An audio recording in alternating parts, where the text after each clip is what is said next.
All right, so I guess that means we are live. Yeah, okay, so this Hangout on Air is live. Welcome back to the Intel Shed episode 2. I'm Rob. We got Wiggins here with the interesting looking icon.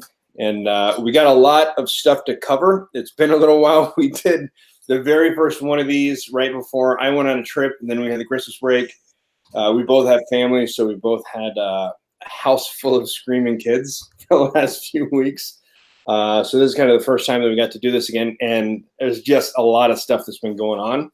So we got a lot to cover, and we've got pages of notes of stuff we wanted to cover, but I woke up this morning, and I think like a lot of researchers and analysts out there, the first thing I do is I go through kind of my scheduled stuff that I read every morning to see if there's anything that I missed. QMAP, VOAT, Twitter, a couple of different things before I start actually reading like news, right? And VOAT this morning had a really, really interesting thread that I wanted to get a chance to talk about before we dive into anything else, because it's there, it's hot, it's on the front page. I think it's something interesting that people should have a look at. There is a story about a user called IamQ. And IamQ came on to VOAT a year before Q drops started, before Q started making the different drops on 4chan, because 4chan and 8chan. And this is right after Pizzagate. And when the Pizzagate stuff got hot, a lot of people talking about it got kicked off of Reddit. So you'll notice a similar pattern, right? The same thing that happened with the Q movement, where everybody got kicked off of Reddit and moved over to VOAT. Apparently, a year before Q started dropping, the same thing happened. And there was this user named IamQ that was making a lot of very, very interesting drops. So go to VOAT and check it out. Did you get a chance to read over that, Wiggins? Yeah, I read some of that. I didn't get a chance to look at there was an image that they made of a bunch of different, what were they, FOIA requests or FOIA responses. And, yeah. That was the one I wanted to look at. I hadn't get a chance to look at that yet, though. But yeah, it was interesting. It was rather coincidental, which there aren't many of those anymore. Yeah, no, and especially the topics, right? I got to go through a little bit. I just got to quickly. So there was 200 plus pages of FOIA requests and other stuff, and a lot of it had to do. Not a lot of it. A good section of it had to do with the. Do you remember the DoD child porn thing that came up? Yeah. Last year, maybe 2 years ago, and then just disappeared, went away. A lot of those are FOIA requests. It's the paragraph 1. It's how that started. It's who was involved. All these different organizations, and what it boils down to is they caught a bunch of people that had DoD. They had Army APO boxes and the Navy version of them, but people that had used DoD emails and APO addresses to sign up for child porn websites. Mm-hmm. And a lot of crazy stuff. And then I saw on the VOAT post, they mentioned that there was a picture in there of Anderson Cooper with some kind of kids pictures and some other just really weird stuff. I got to go through some of the FOIA requests and a President Trump tweet that they had linked from that same day.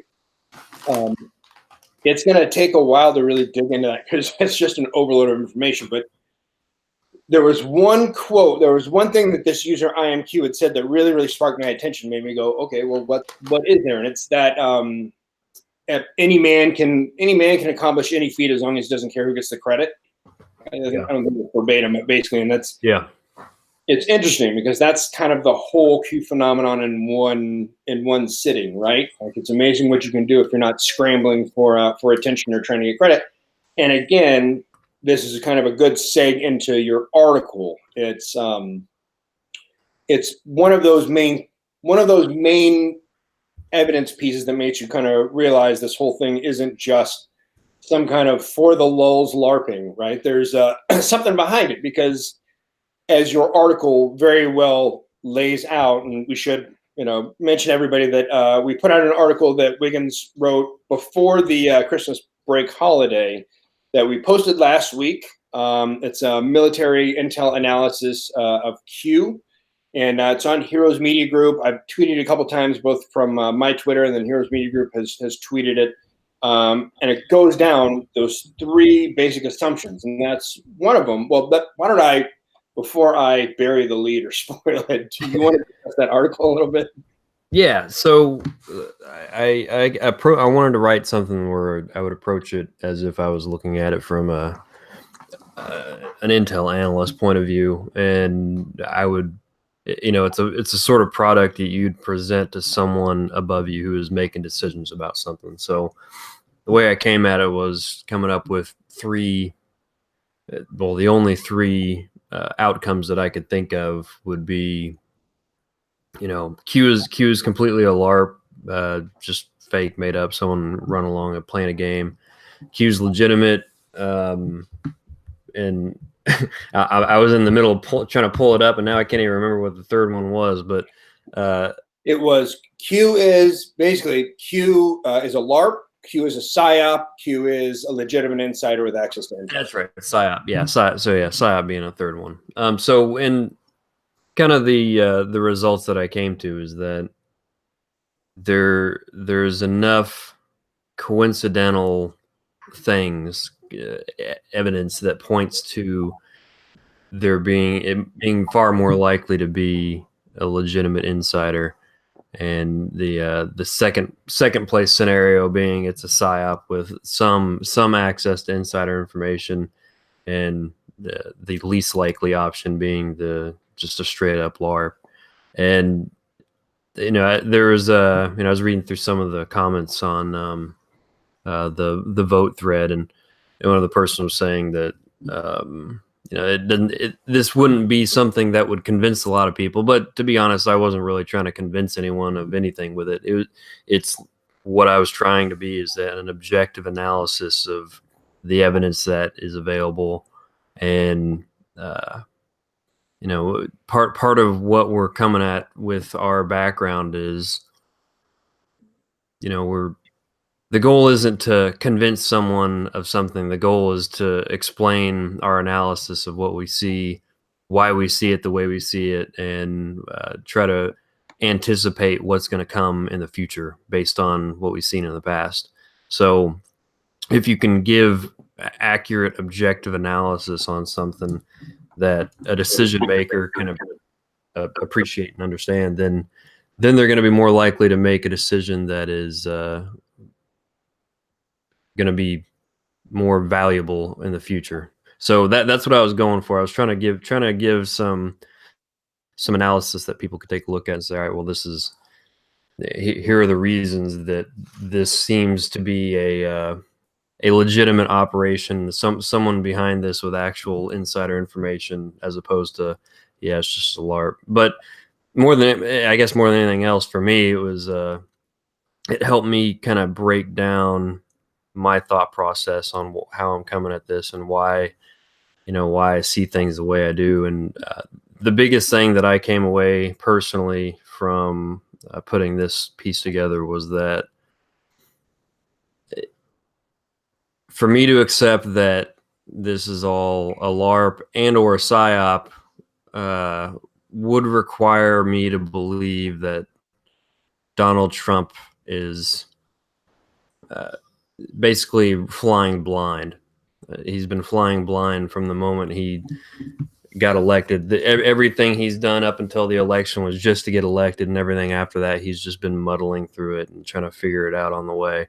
And that he never had a strategic plan on how to tackle this, gigantic swamp.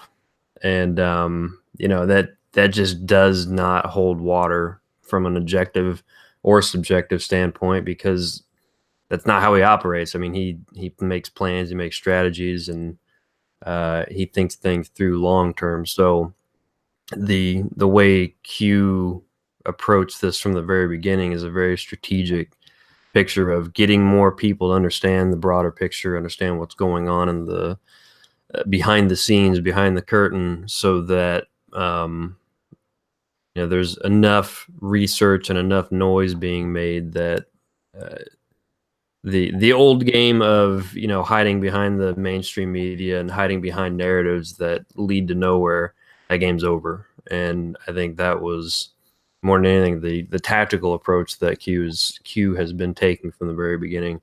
But again, believing that Donald Trump had no idea what he was getting into, or made no plan or no strategy for taking this swamp down without, destroying and setting the world on fire. It just seems patently absurd to me. Well, I think that brings up a very interesting point, because you talk about narrative and, this idea that there are people out there that want us to believe that Donald Trump had absolutely no plan, that he's Forrest Gumped his way through passing tax overhaul that has not been able to be passed for 30 years, to increasing African-American Black unemployment, or increasing business ownership, decreasing unemployment, increasing take-home pay, and all these other great things, that all of these things that he's been able to do that administrations have said they were trying to do for decades, that he's been able to be the first one to get done, but all of it's by chance. And that's just, it's insane to see that narrative of just how hard they try to make it seem like he's an idiot, and to make it seem like all these things that he's done that other people have said they were going to do, nobody ever, even just moving the embassy to Jerusalem. Yeah. Every single administration has said they were going to do it. Nobody actually did it. Everybody's talking about a wall. Everybody, and that's beautiful to see all this stuff on social media.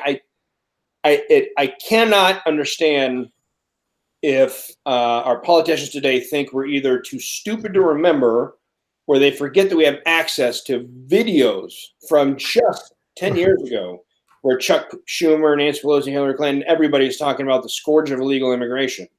It just blows my mind. And I think they're so used to having like covering fire. They're so used to being able to just pretend that the past didn't happen, because they've got the media covering for them, and there's a lot of people with goldfish memory. So yeah. that's disappeared rapidly, and I think there's a lot of politicians like Pelosi and Schumer that don't realize they're in a new. They've already entered into a new age. They just haven't realized it yet. Right. Well, and that was so one of the points, and the thing that segued into talking about the article. One of those big points you had, and we were talking about with the IamQ thing, is that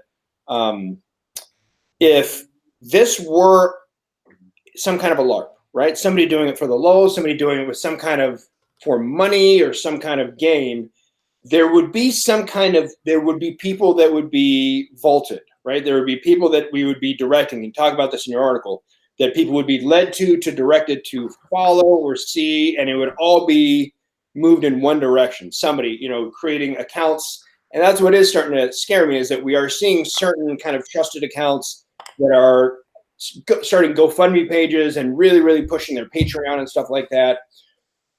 I get it, because this takes a lot of time.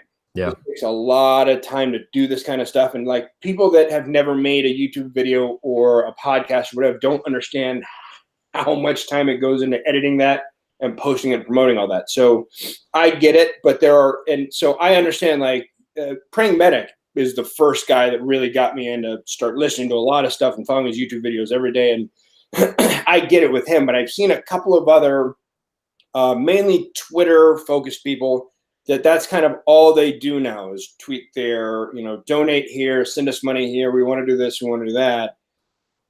Thankfully, there's only a couple of them, right? Mm-hmm. So making shirts, having a Patreon, that I don't really care about, but don't make that your primary mode of operation, right? Put out a lot of information. Tracy Beans is really good about this, where, give out a lot of information, then just mention, hey, by the way, this takes a lot of time. Here's my account. Don't just post that specifically. But one of the things that Q does, he sends us to a lot of various places for information, right? So people have a tweet, a video they make, an article they write, whatever it is. Q will tweet about it, or Q will put it in their drop, and it sends a lot of people there.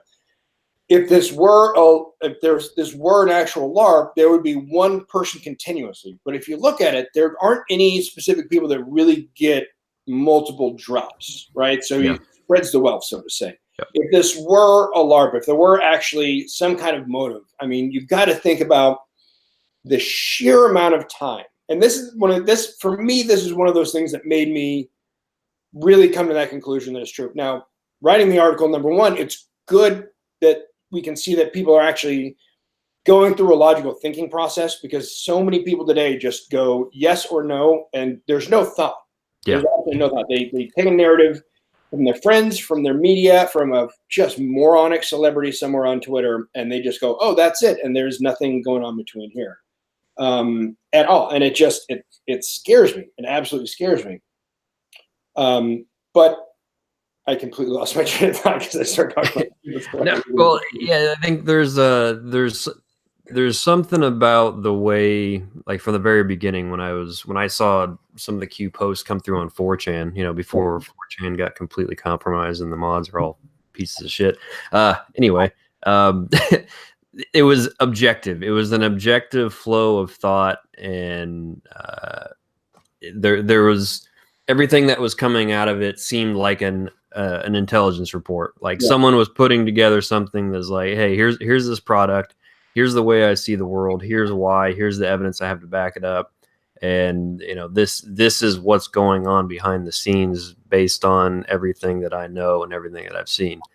And that to me stood out because you always have to question whether or not you're giving into cognitive bias. You're starting to see what you want to see because it's the way you want to see the world, or whether or not it's actual hard evidence of something that is going on. And the more I read through the stuff from Q, there's nothing in it that seems like a subjective narrative leading towards a conclusion that they want.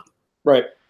And like you said, the amount of time and energy that goes into putting all of this research together, like I can't imagine it's one person. I can't imagine that it's two people. It has to be, a team of very, very intelligent people with a whiteboard and some magnets and some sticky notes up, and just putting all this stuff together. And I was looking at the timeline on that IamQ thing, on the VOAT thing that you mentioned. Yep.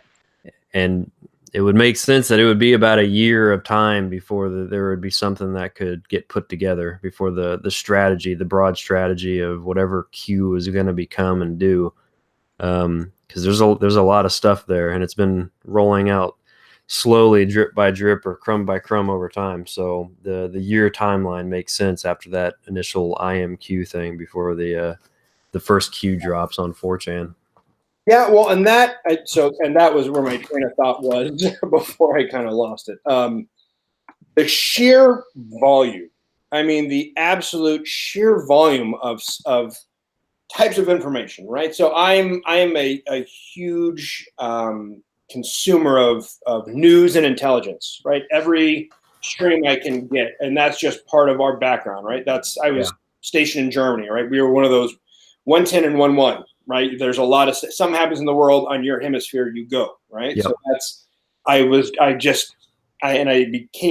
got to be I very much enjoyed staying tuned to what's going on around the world, and understanding knock-on consequences, right? So this happened, so this is going to happen, this is going to happen, this is going to happen. And that's the basis of my book, The Pact. That's what it was. It's this idea that my ODA had about what we do if the U.S. got invaded. And I saw all these things happening around the country. Russia and China getting very, very friendly. Iran and China making a gas pipeline deal. All these different things where I went, all of our enemies are getting really close. All the enemies that invade us. Okay, so what's the next logical conclusion? So I'm a huge consumer of news all day, every day. That's just it's my enjoyment. Some people watch Friends reruns.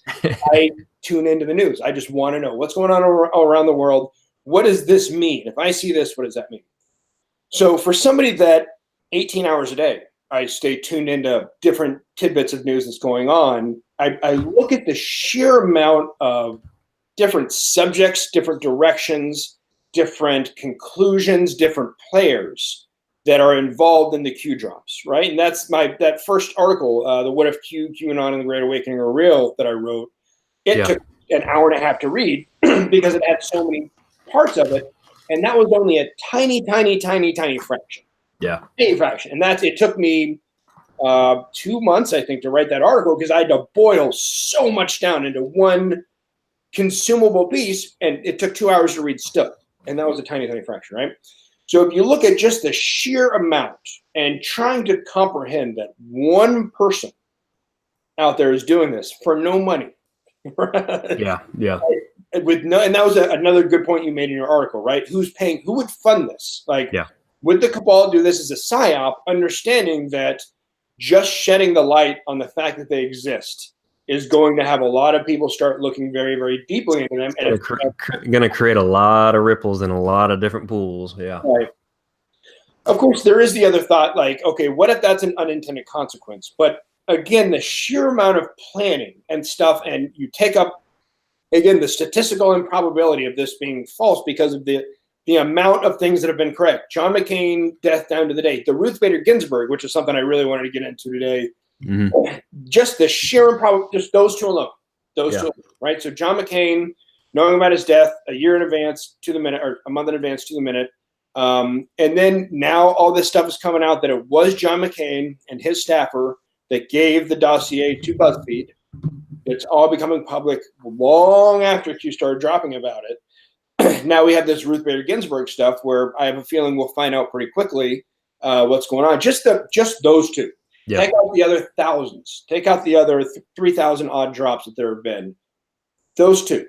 The sheer statistical improbability that somebody could be correct with that specificity about those things in advance of any reporting. Just those. It just blows your mind. And then the thought that none of that is actually leading towards any person getting fame, any group or person getting money. Right? Yeah. Who's the journalist that got the scoop on that? Yeah. Yeah. Well, that exactly. And that's another interesting part. We look at, if you were paying attention, I think it was on Friday, Jeff from the Markets Work was given the lead. He was leaked Lisa Page's testimony. Oh, yeah. Yeah. Now, this is another great Q proof because we got pieces of Lisa Page, not her verbatim testimony, but what was coming out of it a long time ago. But if you were paying attention on Twitter, it was beautiful because the legacy media lost their minds. There were people all over the place saying, why in the world did this little, no-name guy he's pretty well known in a certain corner of Twitter and the internet, but the NPR, somebody from NPR said, why in the world would this guy get it, not the New York Times or WAPO, right? And it's beautiful because everything is starting to shift, right? Yeah. And so if any of this was going on and there wasn't something going on behind the scenes to kind of change the paradigm and change the dynamic of what's going on, then it would have gone to New York Times, WAPO.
There we go. Here.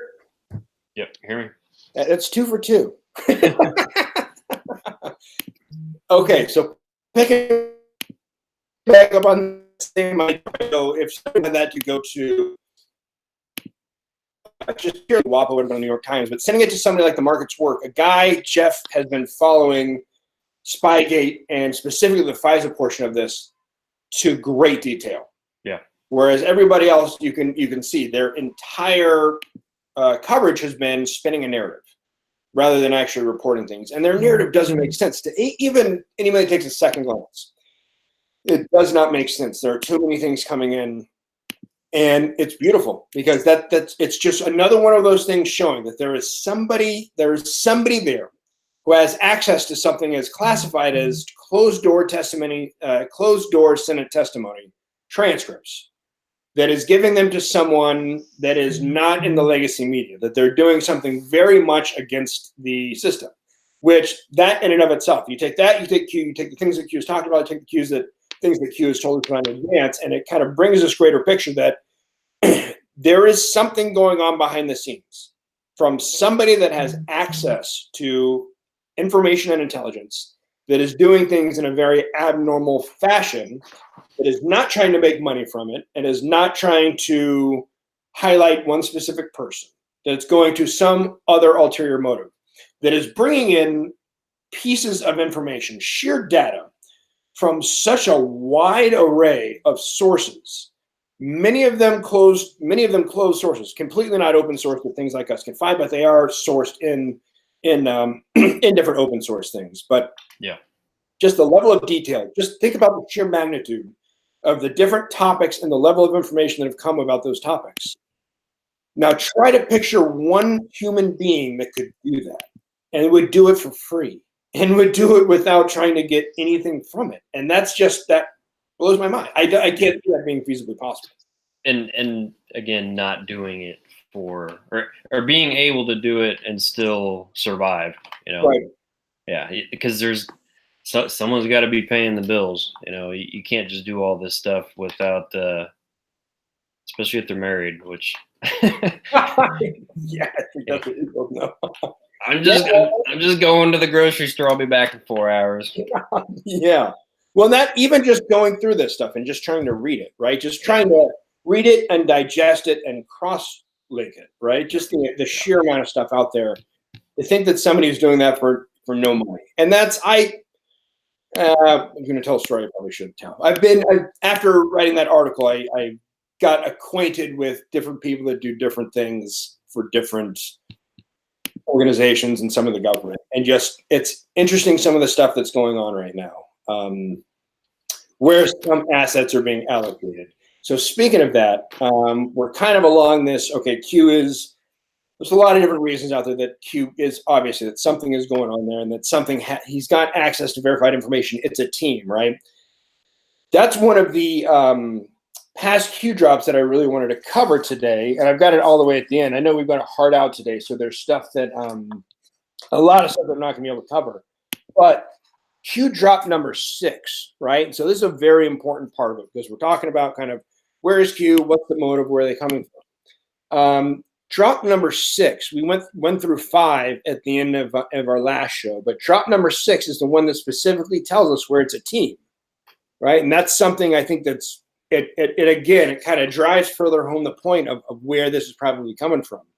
So drop number 6, the first line, some of us come here to drop crumbs, just crumbs, right? So some of us, I think that's one of those things that's letting us know. It's where he's going in and talking about POTUS being 100% insulated, telling us to follow Huma Abedin, not Huma Harvard Undergraduate Muslim Association. Talking how POTUS will not be talking about any of these issues for the reasons of optics, right? And so it's another big part of it, and you discussed that in your article, right? So one of the big issues is that it's very hard to see if this is, it's hard to vindicate. It's hard for a lot of people to reconcile this. If there is nobody in the administration coming out and saying, this is real, this is true, this is going on, this is not a LARP, right? However, Anthony Scaramucci, shortly after we did Intel Shed episode 1, Anthony Scaramucci did come out and tell a reporter that Q is real. You'll be amazed when you find out who they are, which is, that's something I've heard a lot. I tried wrapping my head around that. I thought it was Ivanka Trump for a little while. I thought it was POTUS. I think he is more Q team. I think I know specifically what unit they're from a couple of books that I've read. But what is your thoughts on that team? Do you have an idea of where you think they're from or what's going on? Well, not specifically. I think what we've talked about made the most sense, or what you mentioned made the most sense, because I think you're not going to be able to pull a team like this together that doesn't have the right background. Right. Like I don't think you're going to be able to pull some kids out of college that are really smart and put them on a task like this and have it work. And there's going to be, I think on the team, there's going to have to be people that handle the outgoing communications, the internal analysis, and the incoming communications. So, stuff coming from versus the research arm, and then the analysis of the research, and then deciding, all right, what information are we going to be putting out? What drops are we going to do? And then recursively circle that back into the analysis of how this all plays out, and who's going to be doing what and where. So that's a big team just drawing it up like that. And you're not going to be able to have people who are you need people who are used to working in a compartmentalized fashion without real outside communication, who can keep secrets and not be leaking pieces of shit like pretty much everyone on Capitol Hill. So there's a very specific type of personality that has all those prerequisites that isn't already compromised, and it makes the most sense that it's a group of people with a background in military intelligence and operations and stuff like that. So and people who can be paid or who handle whatever payment structure comes in. But yeah, I think what you made the most sense with specific teams that have experience doing this sort of thing in other countries. Yeah, it's that makes the most sense to me, for sure. To that effect, there's a couple of book links that I'll put in the show notes. So I'm working on a follow-up article to the last Q article right now, and it's going a lot more in depth. And I've talked about it a couple times. I'm going to dig a little bit deeper in that article about what unit specifically I think they're from. I 100% believe that they are a form of military intelligence, but I think I know which unit they're from, which organization they're from. So I'm going to put the links to 2 books that I think will help highlight this to people, because it'll show the capabilities that some of our units have, and funny enough, specifically talks about missions very much like things that Q has told us about. So if I'm correct, you can see where the team that Q is working with, or where Q team is from, where they gained the ability to do these things they've done. So there's one book is called Relentless Strike, and it's about the full history of JSOC, Joint Special Operations Command. It's available on Audible. I'll put the link on there on Amazon. Really, really good one, just, I think, for people to understand intelligence behind what's been going on in terms of warfare and intelligence for the last few years. The other one is called Killer Elite. This is one that I have the book back here somewhere on my bookshelf. I've got a big old, it's a thick book. I bought the book years ago when I got out of the Army. I downloaded the audiobook because they had updated the audiobook. The book that I had was kind of up until GWAT. And then the Audible, the audiobook version, carries through all the stuff that they learned in GWAT and they did. Killer Elite is about Task Force Orange, Intelligence Support Activity, ISA, or the activity. I went to some of their briefings. It's one of those, if I hadn't gotten out, that's where I wanted to go. Right? Yeah. I love intelligence. I love that kind of stuff. They are kind of if Jason Bourne exists, he's in the activity, right? Yeah, yeah. And it's one of those, it's the only unit that has the capabilities, the full spectrum of capabilities, from shooters to analysts to human to SIGINT. And if you read that book, it's insane, because they basically pioneered SIGINT flight platforms. And there's another interesting thing. Q did a stress test at the end of last year, right? Test, where he did a Q&A, and he knew a Q&A would bring everybody onto the boards. Stress test to see if we get everybody on here, can we handle it? Stress test failed, right?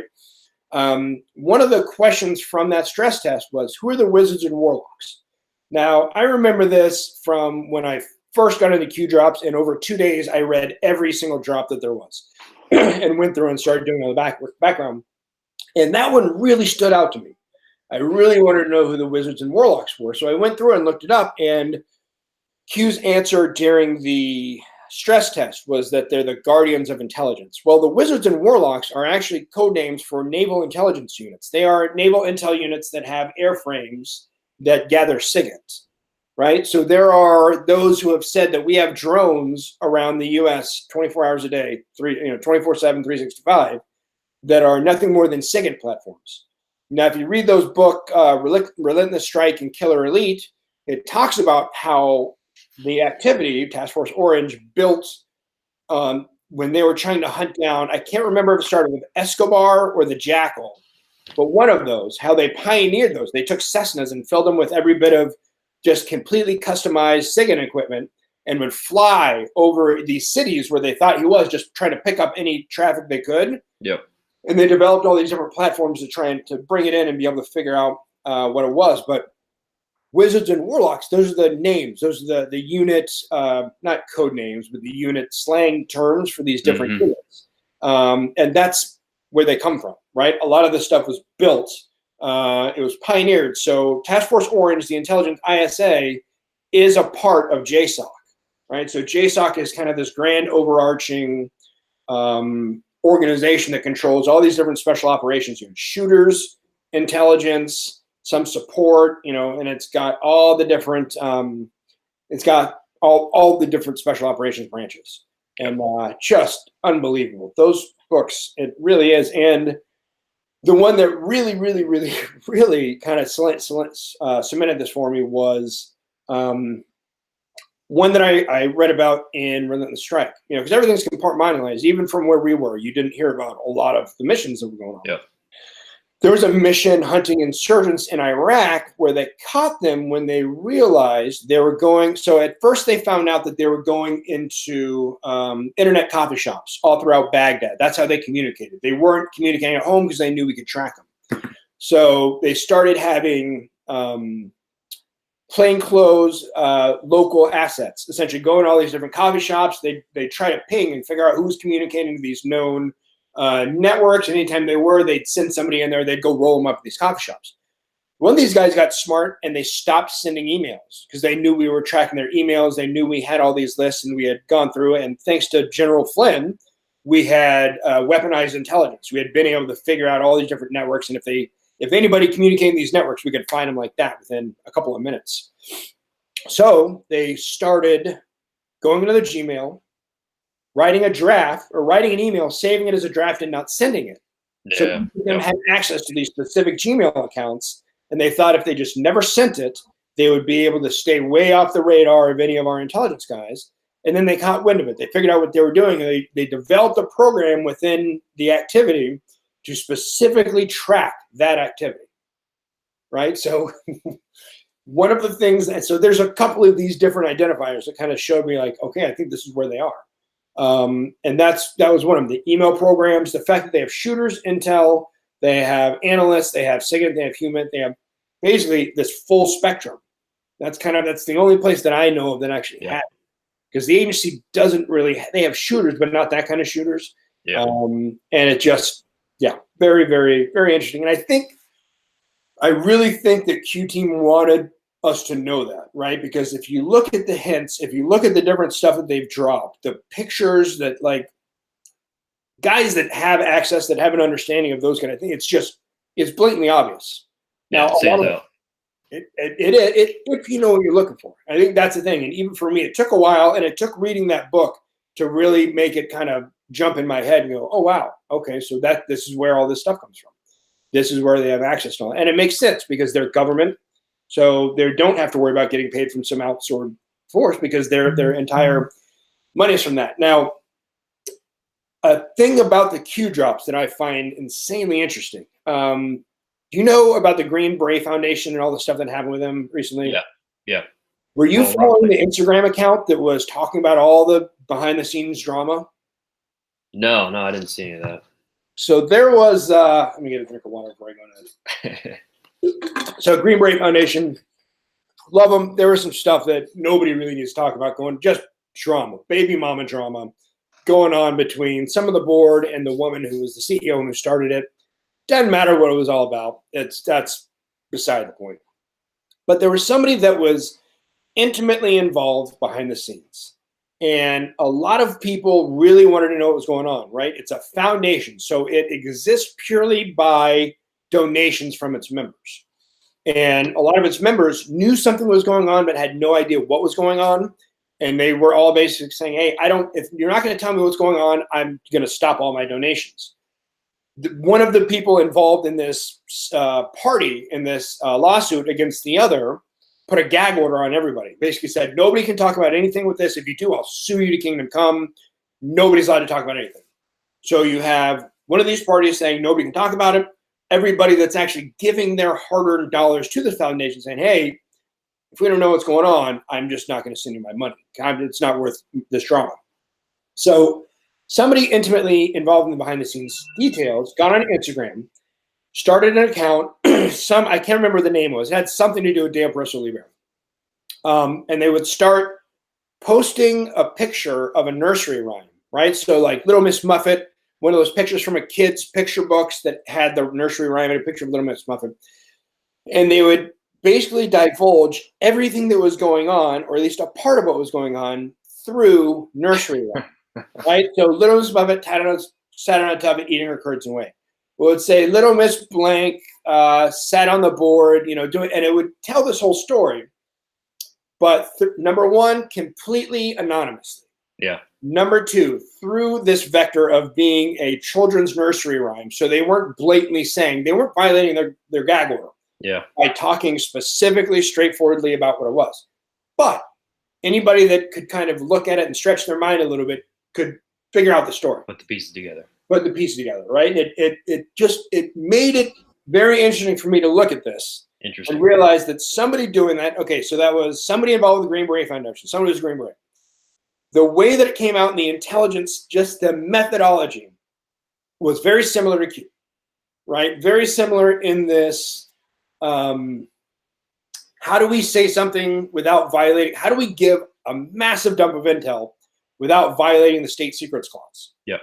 How do we do that? Well, we do that by beating around the bush, by not directly naming a lot of these things, by using acronyms, by using initials, and not specifically stating it, but talking about it, talking around it, giving hints, and then linking to an open source article that will fill in all the blanks. Yep. Once I give you the stat. And it was the same freaking thing. And it came from a guy that had been military intelligence, that had been involved at that level. So it was completely anonymous. I don't know specifically who it was, but I wish I knew, because it makes me think this guy learned that from something. That somewhere he was involved in either the planning or somewhere with the Q team. I think it's part of the broader paradigm of, like, so you have, like, in the legal world, like you're talking about, the lawyers put a gag order and say, well, you can't talk about this, even though it's the truth, and even though people are clamoring to know because they're donating their hard-earned dollars towards this. But you can't tell anyone what's happening. You can't tell anyone the truth about what's going on, even if there's corruption, even if there's crime, whatever. And that's our government in a nutshell.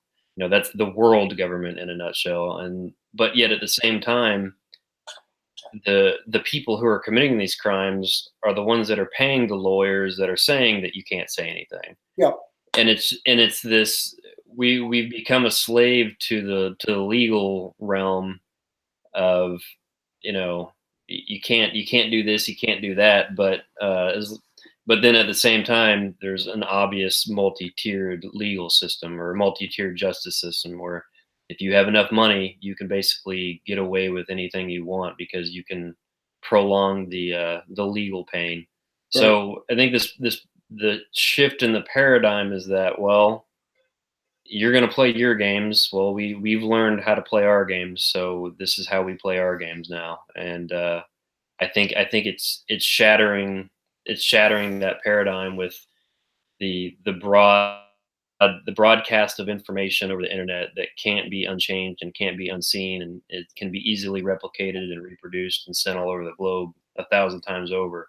So it takes Right. that whole the saying of, a lie can get around the world before the truth can get its pants on. Well, the lie might be able to get around the world, but the truth can replicate itself around the world. Just it'll take a little bit longer, and it's going to have to come in different ways. So I think the people who are tracking Q, and actually I want to point at something else too. I was watching a YouTube video with live chat. I think it was Tom Fitton on Judicial Watch. Yep. And Judicial Watch, they're definitely not like Q believers in any sense. And I'm pretty sure I've heard Tom Fitton say specifically that he believes that the entire justice system is compromised, that the Mueller investigation needs to be stopped, and so definitely not a Q believer. But I found it interesting. I was watching the live chat, and it was a constant stream of people. Where we go one, we go all. Q this, Q that, and it was like watching the Great Awakening play out on a live chat. And I think that when I was talking earlier about the ripples in the pond, the danger of this being a psyop that the enemies put out. You don't want to put the truth out like this consistently over a period of time, because if you're trying to keep things under wraps, you don't want to underestimate what truth can do, rapidly over time as it spreads. And if it was a probably planned one, because essentially accomplished is there are a lot of people now that are growing more and more pissed off about what they see and what they don't just think is going on in the background, but what they've researched themselves and become certain is going on in the background. And, it's like there's a lot of people now that aren't going to be able to unsee what they've already seen and unknow what they've known. So I think the paradigm is shifting, and it had to be someone changing the paradigm of how information comes out of the inner sanctum of, the wealthy, powerful elite. Right.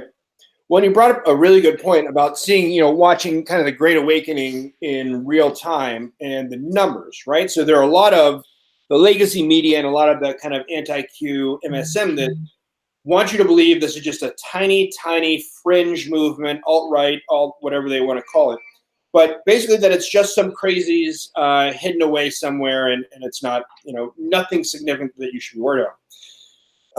There was a Q drop last week about basically among these drops where he was talking about foreign aid going out of the country and not being accounted for, and then basically being kickbacks as bribes for corrupt politicians. Yeah, won't approve $5 billion for a wall, but they'll approve $500 million in foreign aid that is completely unaudited to countries that do absolutely nothing for us, including China. Right, we're giving money to our greatest commercial entity. Anyway, he posted a link to a government website that basically, talks about that has a lot of statistics about this, and the site crashed because it had so many within 2 to 3 minutes of him posting that link. So I saw somebody else on Twitter that went through and actually did a little thought exercise and went, okay, so if this many search results happen within this amount of time, that means the total following of Q is probably around 50 million people. Because he actually took okay, this amount of time, this many people. Well, how many people does that mean? And he went through and actually laid out all the math. And it's just phenomenal, right? Because they want you to believe that it's only a tiny fraction. But Q maps, I've noticed, no matter what time of day, I'm on the West Coast. So already I'm 3 hours behind you, right? So if I'm up at 11 o'clock looking at Q map, that's pretty late in the night for the East Coast and for everybody else in between.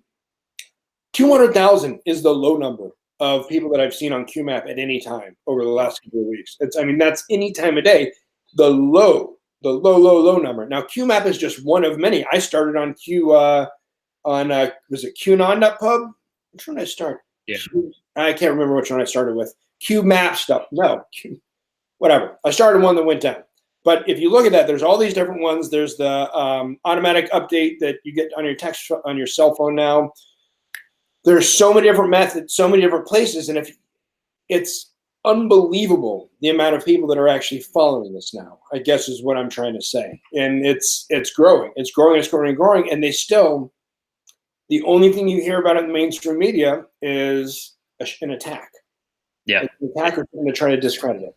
And it's all Well, and it's that there's an obvious demoralization campaign. I think that's been obvious from even before Q came around. It's demoralize anyone who believes that Trump is going to be able to do anything, or that Trump is legitimate and he wants to actually drain the swamp and he isn't part of the swamp and all that. And, Right. yeah, there's a. Have you ever read Atlas Shrugged? Yeah. Yep.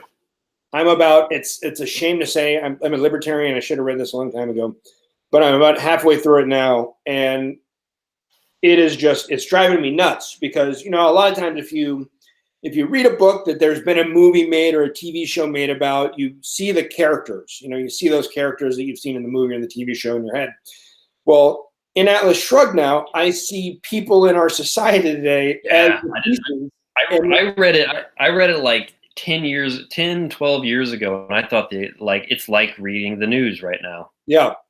Right now it's no different. And I got it. Like, to understand why Trump does what he does and just lets the water roll off his back because he's a prime mover, right? Yeah. And to understand the parasites, our politicians, the mainstream media, the moochers, the politicians. You have our Zuckerbergs and Bezos that just say one thing and do another. It's insane. And I got to put that out there. Anybody that watches this and has not read Atlas Shrugged yet, read it or listen to it on Audible, anything. But you are absolutely correct. It's like reading the news today. The same personalities. And it'll help you understand Chuck Schumer, Nancy Pelosi, and Barack Obama and Hillary Clinton so much better. Yeah. And that's scary. That's from 6 decades ago. Yeah. And it's perfect. And she got all of her knowledge based on what she saw in the communist parties and all the shit that they were doing. It's the same repeating pattern over and over. Hey, I'm out of time. Yeah. I know you had a heart out, so sorry for going so long. We got pages and pages of stuff we didn't get to cover, so maybe we'll try to do it next week or later this week. Definitely. All right, cool. Definitely. Everybody, thanks for watching. This has been the Intel Shed. I'm Rob. And, I'm Wiggins. This is Wiggins, and we will, we'll post when we'll be able to get back on here. All right, see you, brother.